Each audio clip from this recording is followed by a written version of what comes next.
성경은 베드로 후서 1장 5절에서 7절까지의 말씀입니다. 베드로 후서 1장 5절에서 7절 다 같이 한 목소리로 읽겠습니다. 그러므로 너희가 더욱 힘써 너희 믿음의 덕의 지식의 절제의 인내의 경건의 형제 우애의 사랑을 더하라. 아멘. 계속해서 신령한 성품에 참여하는 자가 되라라고 하는 그 말씀 이후에 믿음을 이야기했고, 그 믿음이 신령한 성품에 참여하는 가장 기초적인 그러한 단계라고 말씀을 드렸습니다. 그리고 그 믿음의 덕을, 용기와 결단이 필요하다고 말씀을 드렸고요. 그 용기와 결단은 무모해서는 안 된다. 그래서 반드시 지식이 있어야 된다라고 말씀을 드렸어요. 근데 지식까지만 있으면 안 된다는 거예요. 반드시 절제해야 된다는 거죠. 해야 될 것은 해야 하고 하지 말아야 될 것은 하지 않는 그런 절제가 분명히 따라와야 그 믿음이 더 보배로운 그런 믿음이 된다라고 지난 시간까지 말씀을 드렸습니다. 우리가 하나님은 될 수 없습니다. 그러나 하나님은 닮아갈 수 있다. 그것이 신령한 성품에 참여하라라는 말의 결론의 메시지인데요. 우리의 믿음이 더 보배로운 믿음으로 신령한 성품에 참여하기 위해서 이 단계적인 그런 과정들을 거쳐서 결국 우리의 믿음을 인정받는, 우리의 믿음이 더욱더 성장해가는 그러한 시간들이 되어지기를 주님의 이름으로 축복합니다. 지난 시간까지가 우리가 이제 믿음의 덕의 지식의 절제라고 하는 것까지 우리가 이제 확인을 해보았다고 한다면, 오늘은 이제 나머지 모든 부분들을 한꺼번에 다 이야기해 보려고 합니다. 왜 믿음으로 살아가는 데 있어서 이러한 것들이 필요할까? 특별히 지난 시간까지 내용은 믿음에 반드시 용기와 결단이 있어야 되고, 그 용기와 결단은 무모해서는 안 되기 때문에 지식이 필요하고, 그 성경의 말씀을 토대로 한 그러한 결단, 행함이 있어야 된다라고 말씀을 드렸죠. 그러한 가운데서 반드시 해야 할 것과 하지 말아야 될 것을 구분하고 그것을 실천에 옮기는 절제가 있어야 된다라고 말씀을 드렸습니다. 그 이후에 절제에 인내를 더하라라는 그런 말씀을 연이어서 하고 있습니다. 왜 믿음으로 살아갈 때 인내라고 하는 것이 필요할까요? 우리의 인내가 무엇인지를 분명히 알아야만 합니다. 인내라고 하는 것은 어떠한 환경에서든지 버틴다라는 그런 말이거든요. 버틴다, 인내한다, 버틴다. 참 이 말을 우리가 가슴에 새겨 볼 필요가 있습니다. 믿음은 실전이에요. 믿음으로 살아가는 것은 어떠한 단어로서 끝나는 게 아니라 막연하게 교회를 나오기 때문에 믿음으로 산다라고 하는 것으로 끝나는 게 아니라 믿음은 실전입니다. 우리가 살아가는 모든 순간들이 다 믿음을 보여줘야 되고요. 믿음을 말할 수 있어야 된다라고, 그래서 지금 계속 이야기하잖아요. 용기도 필요하고 절제도 필요하고 지식도 필요하고, 이러한 것들을 이야기하는 것은 우리의 믿음은 구호로만 외치는, 단어로만 그치는 것이 아니라 실전이기 때문에. 그런데 이 믿음대로 살아가는 데 있어서 많은 사람들이 우리에게 그 믿음으로 살아가는 것에 대한 지적을 합니다. 믿음이란 무엇입니까? 그렇게 살아가는 것이 맞습니까? 라고 하는 그런 질문을 굉장히 많이 받습니다. 그때에 우리에게 필요한 게 뭐냐면 인내라고 하는 거예요. 버티고 견딜 수 있어야 된다는 거예요. 그 인내함이 결국 우리가 믿음으로 살아가는 그러한 삶에 있어서 모든 유혹과 또 삶에 있어서 부딪히게 되어지는 수많은 문제들 앞에 적극적인 순종과, 그리고 하나님의 인격, 그 신령한 성품에 참여하는 그러한 가운데 있어서 가장 중요한 덕목으로 자리 잡게 될 것입니다. 말씀을 쫓아가며 살아가는 것, 또 오직 하나님밖에 없습니다 라고 하는 그러한 믿음 가지고 살아가는 것, 이것을 버티고 견딘다, 참고 인내한다, 이것도 사실은 쉬운 부분은 아니지만 우리의 믿음이 더 드러나기 위해서는 반드시 필요한 작업이기 때문에 우리 안에 이러한 인내, 우리의 믿음을 더 견고하게 세워가는, 우리의 믿음은 실전이기 때문에 주님 오시는 그날까지 우리의 믿음을 지키기 위하여 우리에게 인내가 필요함을 다시 한번 우리는 알아야만 할 것입니다. 영적인 전쟁터에서 믿음은 굉장히 중요합니다. 그리고 이 전쟁터에서 가장 싸워야 될 것은 마귀와의, 사탄과의 영적인 그런 문제이기도 하지만 나 자신과의 문제가 있을 수도 있습니다. 어쩌면 이것이 더 큰 문제일 수 있습니다. 그런 가운데서 우리가 인내함으로 말미암아 우리의 성품과 우리의 삶의 모든 부분들을 믿음에 집중할 수 있다고 한다면 결국 우리는 버티고 견디면서 우리의 믿음을 인내로서 더 단련시켜 나가는 그러한 모습이 분명히 필요할 것입니다. 그리고 더 나아가서 인내에 경건을 더하라 라고 이야기하고 있습니다. 인내에 경건을 더한다. 경건이라고 하는 말이 무엇입니까? 경건은 하나님을 향한 우리의 모습이에요. 하나님은 어떻게 우리에게 말씀하고 있습니까? 내가 거룩하니 너희도 거룩하라 라고 되어 있습니다. 그렇기 때문에 경건하게 살아간다는 것은 정말 하나님의 성품을 쫓아가는 데 있어서 가장 중요한 문제일 것입니다. 지금까지 믿음의 용기, 결단, 그리고 그것을 활용할 수 있는 지식, 그런데 그 가운데서 절제로 내가 해야 할 것들을 하고 하지 말아야 될 것을 안 하면서 인내로서 쌓아온 모든 믿음에 대하여 경건이 빠지게 되면 어떤 일이 생기냐면 자기 자랑에 빠지게 된다는 거예요. 내가 믿음을 지키기 위해서 용기를 가지고 결단했습니다. 그리고 말씀을 가지고 내 믿음을 지혜롭게 활용하고 있습니다. 그렇게 말하는 것들이 결국 어떻게 되어지냐면 자기 자랑이 된다는 거예요. 자기 자랑이 되지 말라고 베드로가 이야기하는 것은 바로 경건이라고 하는 단어입니다. 경건이라고 하는 것은요, 우리의 인생의 방향이 무엇인가를 날마다 묵상하라는 거예요. 우리는 하나님의 창조물입니다. 하나님이 우리를 지으셨죠. 그리고 이 땅을 보내셨습니다. 믿음으로 살아가라고 우리에게 항상 권고하며 말씀하고 계십니다. 그러면서 하나님께서 우리에게 요구하는 것이 무엇이냐면 하나님을 기쁘게 하는 사람이 되라라고 이야기합니다. 하나님을 즐거워하는 사람이 되라. 그런데 모든 것이 하나님 중심으로 되어져야 되는데 지금까지의 내용들 보면 믿음의 덕의 지식을, 지식의 절제를, 절제의 인내를, 자기 자랑에 빠질 수밖에 없는 요소들이에요. 꼭 필요한 단계들이지만 여기까지 생각하다 보면은요, 자기의 의가 드러날 수 있고 자기를 증명하는, 내가 믿음대로 살았습니다, 내가 믿음대로 살아온 결과입니다, 나는 믿음이 이렇습니다 라고 하는 것들을 보여주는, 어떻게 보면 바리새인과 같은 그런 모습이 될 수 있다는 거예요. 나는 이렇게 믿음을 가지고 살아가는데 당신은 왜 그렇게 살지 못합니까? 자기의 의를 드러내고 상대방을 평가하는 기준이 될 수도 있다는 겁니다. 그래서 베드로가 이야기하는 것은 경건이라는 거예요. 나 중심이 아닌 하나님 중심의 삶을 살아가라고 경건이라고 하는 단어를 여기다 집어넣었다는 겁니다. 사랑하는 성도 여러분, 어떻습니까?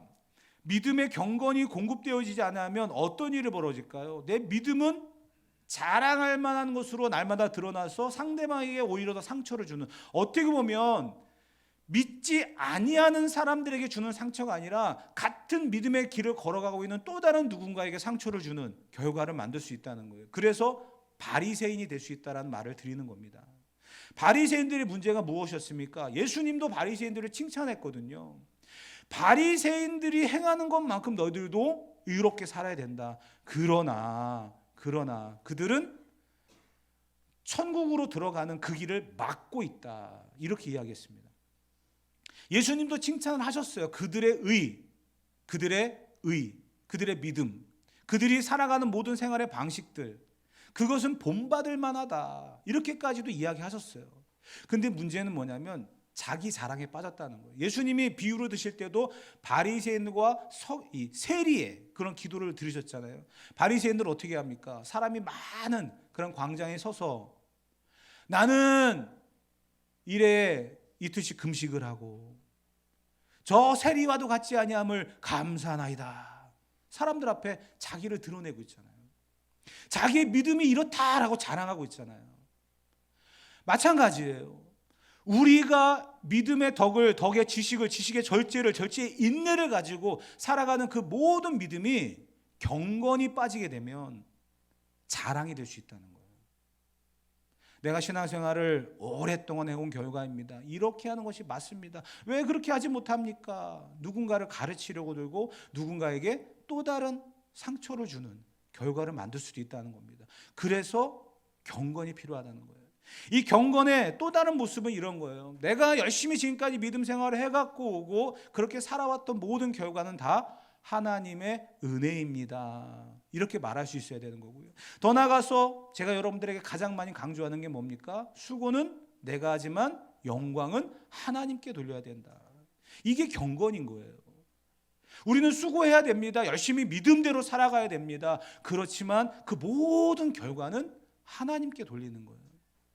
영광이 하나님 앞에 돌려지지 아니하면 진정한 믿음은 경건으로 연결될 수 없을 뿐만 아니라 신령한 성품에 참여할 수 있는 보배로운 믿음이 될 수가 없다는 거예요. 그래서 믿음의 경건이 필요합니다. 베드로후서 3장 11절부터 13절에 보게 되어지면 베드로가 또 이런 말을 베드로후서에 기록을 해놨습니다. 다 같이 읽어봅시다. 이 모든 것이 이렇게 풀어지리니 너희가 어떠한 사람이 되어야 마땅하냐? 거룩한 행실과 경건함으로 하나님의 날이 임하기를 바라보고 간절히 사모하라. 그날에 하늘이 불에 타서 풀어지고 물질이 뜨거운 불에 녹아지려니와 우리는 그의 약속대로 의가 있는 곳인 새 하늘과 새 땅을 바라보도다. 아멘. 이제 3장에 가면 베드로는 새 하늘과 새 땅에 대한 이야기를 합니다. 하나님께서 심판하시는, 그래서 만들어지는 새 하늘과 새 땅. 그런데 그 새 하늘과 새 땅에 들어가는 사람이 누구냐? 거룩한 행실과 경건함으로 하나님의 날이 임하기를 바라보는 자들이다. 이렇게 이야기합니다. 거룩한 행실 그리고 경건. 자, 그렇다고 한다면 거룩한 행실은 무엇이겠습니까? 믿음으로 살아가는 거죠. 그 믿음이 어떤 믿음이에요? 그 믿음에 용기, 덕이 필요하고요. 그 덕은 지식이 있어야 되고요. 지식은 반드시 절제가 있어야 되고, 절제는 인내가 있어야 된다는 거예요. 이게 바로 거룩한 행실입니다. 그런데 거기에 베드로가 하나를 더 붙였잖아요. 경건을 따로 빼놨잖아요. 경건을. 거룩한 행실과 경건함으로 하나님의 날이 임하기를 바라보고 간절히 사모하는 자들. 그러한 사람들이 새하늘과 새 땅에 들어갈 수 있는 신령한 성품을 가진, 보배로운 믿음을 가진 사람이 된다라고 베드로가 이야기를 하고 있는 것입니다. 그만큼 경건은 중요한 주제라는 거죠. 저와 여러분들이 살아가는 모든 날들을 믿음으로 살아가시기를 주님의 이름으로 축복합니다. 그 믿음이 내 의와 내 자랑이 되지 않기 위해서 항상 경건으로 무장할 수 있어지기를 주님의 이름으로 축복합니다. 그것이 우리들의 믿음이 보배로운 믿음으로 인정받는 신령한 성품에 참여하는 단계임을 다시 한번 묵상하고 기억하실 수 있기를 바랍니다. 그런 가운데 등장하는 것이 바로 이제 실천적인 그런 모습이에요. 그 다음에 등장하는 것이 바로 형제 우애입니다. 인내, 경건, 그 다음에 등장한 것이 형제 우애예요. 어떻게 보면 베드로가 이야기하고 싶은 것은 어느 날 율법사가 예수님 앞에 찾아와서 이런 질문을 던졌죠. 예수님, 계명 중에서 어느 것이 가장 큽니까? 라고 하는 질문을 던졌습니다. 그때 예수님께서 그 율법사와 이야기를 나누다가 내린 결론은 첫째는 하나님을 사랑하고 둘째는 내 이웃을 내 몸과 같이 사랑하라. 이렇게 말씀하셨거든요. 자, 그렇다고 한다면 그 두 가지예요. 첫째는 하나님을 사랑하고 둘째는 내 이웃을 내 몸과 같이 사랑하라. 이 말씀을 베드로가 기억하고 있습니다. 믿음의 덕을, 덕의 지식을, 지식의 절제를, 절제의 인내를, 인내의 경건을, 하나님을 사랑하는 모습이에요. 이제 또 다른 표현으로서 이웃을 사랑하라라고 하는 그 계명과 이 말씀 앞에 베드로가 이야기하는 그 믿음의 신령한 성품은 형제 우애에 있다는 겁니다. 우리가 서로 사랑하지 아니하면 이곳은 천국이 될 수 없습니다. 우리가 서로를 사랑하지 아니하면 그곳은 정말 그것만큼 정말 보기 싫은 그런 장소는 없을 것입니다. 우리가 잘 알고 있고 너무 쉬운 그런 예화가 있죠. 천국과 지옥을 이야기할 때 천국과 지옥을 짜장면 한 그릇 갖다 놓고 그 짜장면을 갖다가 어떻게 먹을 것이냐. 근데 그 젓가락이 한 1m 정도 된다고 합니다. 그러면 천국에서는 그 짜장면을 서로 먹여준대잖아요. 근데 지옥은 어떻답니까? 자기가 그걸 먹으려고 하니까 못 먹는다잖아요. 왜 그런 쉬운 예화를 만들어 놨을까요? 형제 우애, 이웃을 사랑하지 아니하면 그것은 교회도 아니고요, 천국도 아니라는 거예요. 야고보서 1장 27절에 보게 되어지면 이런 말씀이 기록되어 있습니다. 야고보서 1장 27절. 야고보도 이런 이야기를 했어요. 다 같이 읽어봅시다. 하나님 정결하고 더러움이 없는 경건은 곧 고아와 과부를 그 환난 중에 돌보고 또 자기를 지켜 새 속에 물들지 아니하는 그것이라. 아멘. 하나님 앞에서 정결하고 더러움이 없는 경건이 뭐라고요? 고아와 과부를 돌아보라는 거예요. 고아와 과부가 어떤 사람들입니까? 어려운 사람들, 힘든 사람들을 돌볼 줄 알아야 된다는 거예요. 그게 바로 형제 우애입니다. 이웃을 사랑하는 모습이죠. 꼭 힘든 사람만 돌봐야 됩니까? 아니에요. 물질적으로 힘든 사람들 많습니다. 경제적으로 힘든 사람들 많습니다. 그러나 요즘 시대에는요, 물질과 경제적인 어려움보다도요, 정신적인 마음의 공허함을 갖고 살아가는 사람들이 굉장히 많습니다. 특히 코로나 이후에 많은 사람들이 무기력에 빠져 있고 우울증에 빠져 있는 경우들이 많습니다. 그때에 어떤 일이 있어야 될까요? 우리 구역 안에서, 전도회 안에서 서로를 돌아보는 그런 형제 우애가 있어야 된다는 거예요. 그게 뭐라고요? 보배로운 믿음. 신령한 성품에 참여하는 하나님의 사람들이 보여줘야 될 형제 우애의 모습이라는 겁니다. 요즘에 구역 신방을 하고 있습니다. 구역 안에서 참 그 안에서 제가 뭐 어떻게 해야 됩니다, 이게 정답입니다, 이렇게 하는 게 맞습니다 라고 말하기 이전에 그 안에서 서로 한마디씩 주고받는 그 대화가 웃음을 자아내고 정말 조금 전에 심각하게 목사님 앞이라고 그냥 긴장하고 발발발 떨고 있던 그런 모습들을 다 무장해제 시켜버리는 그러한 모습들이 구역 안에 막 일어나더라고요. 그게 원래 구역의 모습이었어요. 아시잖아요. 서로의 허물을 이야기해도 부끄럽지 않고 그 이야기가 오히려 기도 제목이 되어주고 그 일이 내 일인 것처럼 끌어안고 기도하는 구역장들이 있고, 그것이 바로 형제 우애의 진정한 모습 아니겠습니까? 그게 교회예요. 그것을 원하시는 거예요. 하나님을 사랑하는 거에만 집중하고 끝나면 안 된다는 거예요. 이웃을 내 몸과 같이 사랑하라. 형제 우애. 그게 바로 신령한 성품에 참여하는 보배로운 믿음으로서의 우리의 실천적인 모습이라는 겁니다. 내 옆에 계신 분들 한번 보십시오. 내 옆에 있는 분들은요, 사랑의 대상이에요. 섬김의 대상이에요. 다시 말씀드리지만 물질적으로 어렵고 궁핍한 분들만 돕고 그렇게 마음을 쏟는 것이 아니라 지금은 서로가 서로에게 위로가 되어줘야 되고 힘이 되어줘야 될 시기입니다. 같이 손잡고 가는 거잖아요. 우리가 가려고 하는 목표는 어디입니까? 천국이잖아요. 구원의 여정을 걸어가는 우리는 여행자입니다. 그런데 나만 혼자 가겠다고 막 앞질러 가고 그러면 되겠습니까? 같이 가야죠. 같이 손잡고 가야 됩니다. 이게 바로 형제 우애라는 거예요. 이게 바로 진정한 경건이며 보배로운 믿음의 모습이라고 성경은 이야기합니다.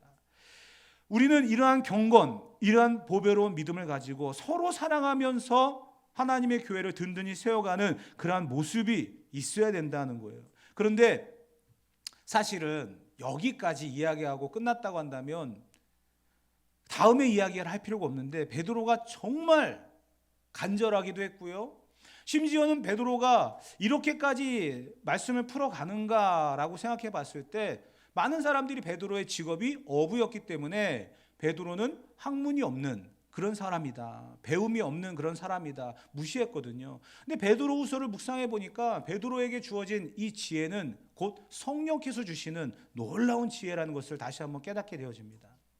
보세요. 자기 자랑에 빠질 만한 그런 바리새인과 같은 그런 모습들이 우리 안에 있거든요. 믿음을 가지고 용기와 지혜와 지식, 또 뭐 어떤 절제, 막 이런 많은 것들을 가지고 내가 이렇게 믿음으로 삽니다, 당신들도 그렇게 살아야 됩니다. 그래서 자기 의에 빠져서 바리새인들 같은 그러한 삶을 살아갈 수도 있어요. 그러다가 지적을 받죠. 아니 왜 그렇게 사십니까? 그렇게 사는 게 맞다고 생각하십니까? 나는 그렇게 살지 못하는데 그럼 나는 그러면 문제 있는 겁니까? 막 싸움이 일어나고 다툼이 일어나요. 그래서 베드로가 이야기하는 게 형제의 우애라는 거죠. 당신과 나는 같은 믿음의 길을 걸어가는 사람입니다. 나는 특별하지 않습니다. 당신과 같습니다. 그리고 우리 다 같이 함께 갑시다. 이게 형제의 우애거든요. 그런데 여기까지 하다가 보면 또 실패할 때가 있고 쓰러질 때가 있고 주저앉을 때가 있다는 거예요. 하나님, 내가 믿음대로 살아보려고 했는데 사람들은 그 내 믿음을 인정해 주지 않습니다. 그 믿음이 엉망이라고 이야기하고 잘못됐다고 이야기하고 이럽니다. 내가 서로 사랑해 보겠다라고 했는데 상대방은 부담을 갖습니다.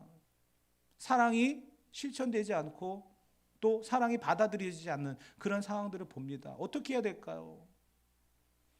하지 말까요? 꼭 해야 될까요? 이러한 상황에 빠졌을까 봐 베드로가 한 가지를 더 추가했어요. 그게 뭐냐면 사랑을 더하라 라고 되어 있어요. 사랑을 더하라. 여기서 말하는 사랑은 어떤 사랑일까요? 베드로가 경험한 사랑이에요. 자, 보세요. 베드로가 어떠한 모습을 갖고 있었습니까? 그는 수제자였어요. 예수님이 어디를 가시든지 따라다니고 예수님이 함께 동행했던 그런 수제자였습니다. 칼을 차고 다니면서 예수님을 해하려고 하는 사람들을 해하고 예수님을 정말 보디가드처럼 지키려고 했던 그러한 열심당원, 믿음이 있는 사람이었습니다. 주와 함께 죽겠습니다 라고 말했던 그런 사람입니다. 그러나 십자가 앞에서 그는 도망자였고 패배자였습니다. 예수님이 부활하셨다라고 하는 이야기를 들었지만 그는 믿지 않았고요. 갈릴리 호수에서 고기 잡고 있었습니다. 그 실패한 베드로에게 예수님 찾아오셔서 엄청난 양의 물고기를 잡게 하셨고 베드로가 그것을 통해서 예수님이 나에게 오셨구나. 부활하신다라고 한 예수님이 나에게 정말 찾아오셨구나. 그래서 그는 물속에 뛰어들어서 헤엄쳐서 예수님 앞에 오게 되죠. 해안가에 예수님은 고기를 구워놓고 계셨고 베드로에게 네가 나를 사랑하느냐 그런 질문을 하시잖아요. 베드로는요 그 사랑이 무엇인지를 너무나 잘 알고 있었던 사람입니다. 실패한 사람, 자기 의에 빠져서 바리새인처럼 자기를 드러내고 자기를 자랑하고 자기를 인정받으려고 했던 그런 베드로에게 실패라고 하는 게 찾아왔습니다. 그때 예수님께서는요 그 실패를 책망하지 않고 오히려 무엇으로 접근하셨어요? 사랑이라는 거예요. 그 사랑이 무엇입니까? 하나님의 사랑. 어제나 오늘이나 변함없는 그 사랑. 때로는 우리가 믿음을 가지고 살아갑니다. 용기와 결단으로 또 절제로, 인내로, 경건으로 정말 아름다운 그런 모든 용어들을 다 동원해서 우리의 믿음을 포장하고 그 믿음대로 살아가려고 노력합니다. 실패할 때가 많잖아요. 넘어질 때가 많잖아요. 하나님은 인정하실지 모르지만 사람들은 그렇게까지 해야 됩니까? 라고 이야기합니다. 꼭 그래야만 합니까? 라고 이야기합니다. 부담스럽습니다. 그런데 그때에 좌절하고 상처받고 주저하는 우리에게 찾아오셔서 하시는 게 뭐냐면 내가 너를 사랑한다라는 거예요. 그렇기 때문에 우리의 믿음이 더 견고하고 무너지지 않고 보배롭게 날마다 연단되어져서 성장되어져가는 그 과정 속에서 가장 필요한 게 뭐냐? 하나님의 사랑을 잊지 말라라는 거예요. 사랑하는 성도 여러분, 하나님께서 우리에게 그 신령한 성품에 참여하라고 1장 3절에 보게 되어지면 그의 신기한 능력으로 생명과 경건에 속한 모든 것을 우리에게 주셨으니 이는 자기의 영광과 덕으로서 우리를 부르신 이를 알므로 말미암는다 이렇게 되어 있습니다. 그의 신기한 능력으로 우리를 생명과 경건에 속한 그러한 사람으로 살아가게 하신다는 거예요. 그의 신기한 능력이 뭡니까? 그 신기한 능력은요 우리가 어느 순간에 신령한 빛을 쐬가지고 뭐 바울처럼 다메섹 도상에서 뭔가 빛을 강력하게 쐬가지고서 뭔가 이런 엄청난 기적적인 초자연적인 그런 일이 일어나는 게 신기한 능력이 아니에요. 지금 내가 이 자리에서 하나님의 사랑과 은혜로 구원받고 하나님 아버지를 생각하면 감동되고 은혜가 되고 눈물을 흘릴 수 있고 예배하고 믿음대로 살아가려는 이 모든 것들이 다 신기한 능력 아닙니까? 그 누구보다도 내가 나를 너무나 잘 알잖아요. 내가 어떤 사람인지 잘 알잖아요. 어떤 고집을 갖고 있는 사람인지, 어떠한 생각으로 지금까지 살아왔는지 그 누구보다도 내가 나를 잘 알고 있습니다. 그러한 나에게 하나님께서 신기한 능력으로 그 사랑이 무엇인지를 깨닫게 하셨고, 그 사랑으로 말미암아 우리의 믿음이 좌로나 우로나 치우치지 않고 오직 십자가의 길을 걸어갈 수 있도록 이끌어 가신다는 거예요. 그래서 그 사랑을 잊지 말라는 겁니다. 그 사랑은 결국 은혜고요, 축복입니다. 우리가 이 5절에 그러므로 너희가 더욱 힘쓰라라는 말로 시작했잖아요. 힘쓰라. 사실 힘을 쓴다라고 하는 것은요, 그냥 하고서 한번 힘을 주고 마는 게 아니라 내가 할 수 있는 최선을 다하라, 내 모든 것을 집중하라, 이런 말이거든요. 신령한 성품, 보배로운 믿음으로써 우리를 세워가기 위해서 힘쓰라, 이 모든 것에 집중하라. 이건 선택이 아니라 집중이에요. 집중. 이 모든 것에 우리가 집중하며 살아가는데 믿음대로 살아가는 모든 장애물들이 우리 주변에 너무나 많다는 거죠.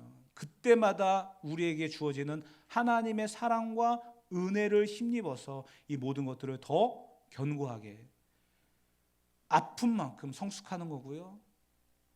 이러한 과정들 속에서 고난이 있으면 우리는 더 단련되어지는 거고요. 그러한 과정들이 있기 때문에 우리의 믿음이 보배롭다라고 베드로는 이야기를 하는 것입니다.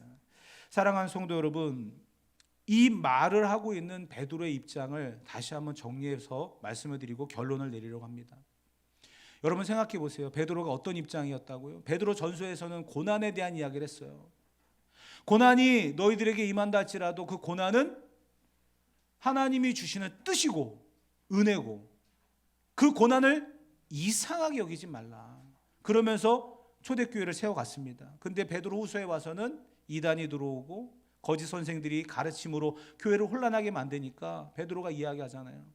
나의 죽을 날이 점점 다가오는데 내가 너희들에게 할 말은 이것밖에 없다. 너희가 신령한 성품, 보배로운 믿음을 가진 자로 살아가기를 원한다. 너희에게 주시는 그 믿음은 세상의 그것과는 같지 않다. 보배로운 믿음이다. 그 믿음의 덕의 지식을, 지식의 절제를, 절제의 인내를, 인내의 경건을, 경건의 형제 우애를, 형제 우애의 하나님의 사랑을 기억하면서 너의 믿음이 더 견고하게 세워져서 이단들의 사상과 거짓 선생들의 가르침 앞에 무너지지 않기를 바란다. 죽음을 앞두고 있는 사도의 마지막 유언과도 같은 그러한 말씀이 선포되어졌습니다. 사랑하는 성도 여러분, 이 시대를 살아가는 우리들에게 더 필요한 것은 믿음일 수 있습니다. 코로나의 3년 기간 동안 우리가 잃어버린 것은 믿음일 수 있고요. 그 믿음을 지켜야 되지만 너무나 편안함 때문에 믿음을 잃어버리고 살아가는 현 시대입니다.